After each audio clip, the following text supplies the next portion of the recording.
हालैमा बीबीसी नेपालले नेपालमा भएको जेनजी आन्दोलनको बारेमा एउटा भिडियो सार्वजनिक गरेको थियो र त्यो हामी सबैले हेऱ्यौँ। त्यस भिडियो हेरेर धेरै प्रतिक्रियाहरू आए। धेरैले बीबीसी बायस भएको, अपूर्ण समाचार प्रसारण गरेको, भू राजनीतिक चलखेल भएको र राष्ट्रपालाई समर्थन गरेको भने। बीबीसी नेपालमा प्रसारण भएको त्यस भिडियोका विवरणहरूले नेपालमा मानिसहरूलाई दुई भागमा विभाजन गरेको छ। आउनुस् आज कुरा गरौँ ब्रिटिस ब्रोडकास्टिङ कर्पोरेसन अर्थात् बीबीसीको बारेमा, यसको इतिहास, यसलाई लाग्ने गरेको आरोपहरू र समाचारप्रतिको आस्था। सन् 1922 बेलायत मात्र होइन, संसार परिवर्तन हुँदै थियो। रेडियोको सानो उपकरणले घर घरमा संसारको आवाज ल्याइरहेको थियो।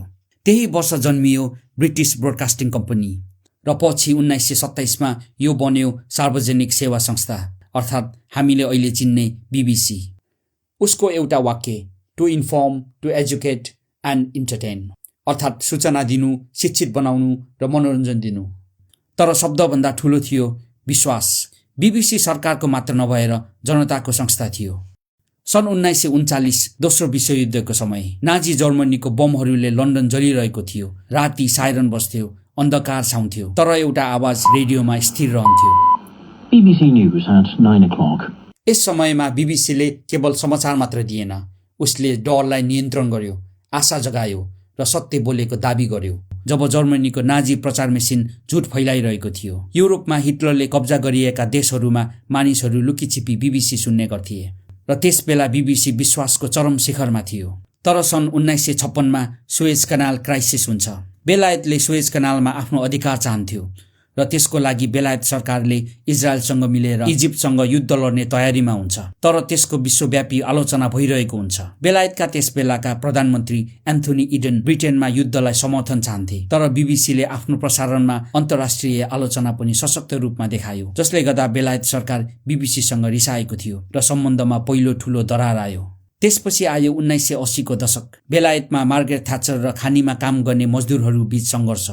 ओरगिल्डमा भएको भिडन्तमा देखाइएका फुटेजलाई लिएर विवाद हुन थाल्यो। कतिपयले बीबीसीले फुटेज एडिट गरेर मजदुरहरूलाई आक्रमणकारी जस्तो देखाएको भने दक्षिणपन्थीहरूले बीबीसी अत्यन्त उदारवादी भएको आरोप लगाउन थाले।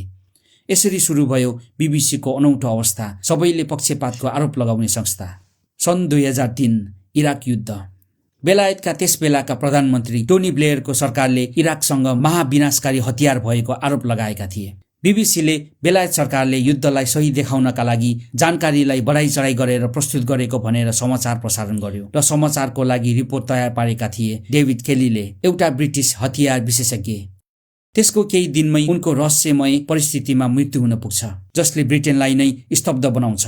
त्यस लगत्तै भएको जाँचबुझ आयोग अर्थात् हटन इन्क्वायरीले बीबीसीको धेरै आलोचना गर्छ र बीबीसीका उच्च अधिकारीहरूले राजीनामा दिन्छन्। त्यसपछि देशभर प्रश्न उठ्छ, के बीबीसीले सत्य बोल्दा मूल्य चुकाएको हो वा उसले जिम्मेवारीमा लापरवाही गरेको? यसरी फेरि एकपल्ट बीबीसी प्रतिको विश्वास पुनः हल्लिन्छ।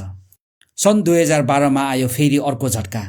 जिमी सेभिल, बीबीसीका एक चर्चित प्रस्तोता, उनी दशकौंसम्म बाल यौन अपराधमा संलग्न रहेको खुलासा हुन आउँछ।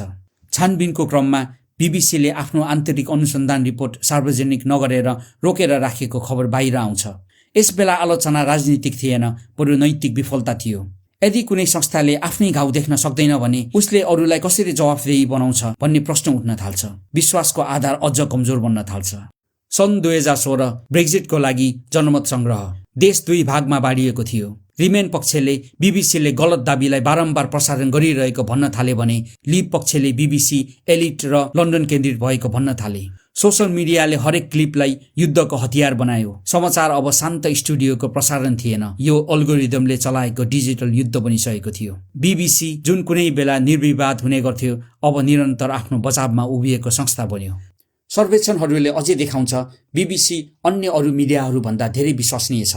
तर फरक, पहिला बीबीसी राष्ट्रको आवाज हुने गर्थ्यो, तर अहिले त्यो एउटा बहसको विषय बनेको छ। बीबीसीको कथा केवल एक संस्थाको उतार चढाव होइन, यसले सिकाउँछ कि विश्वास निर्माण गर्न दशकौं लाग्छ, तर हराउन एक क्षण पर्याप्त हुन्छ। आजको प्रश्न बीबीसीको लागि होइन, यो हामी सबैको लागि हो। हामी कस्तो समाचार चाहन्छौँ, निष्पक्ष वा हाम्रो विचारसँग मिल्ने? यदि समाज नै विभाजित छ भने के कुनै संस्था पूर्णतया निष्पक्ष हुन सक्छ?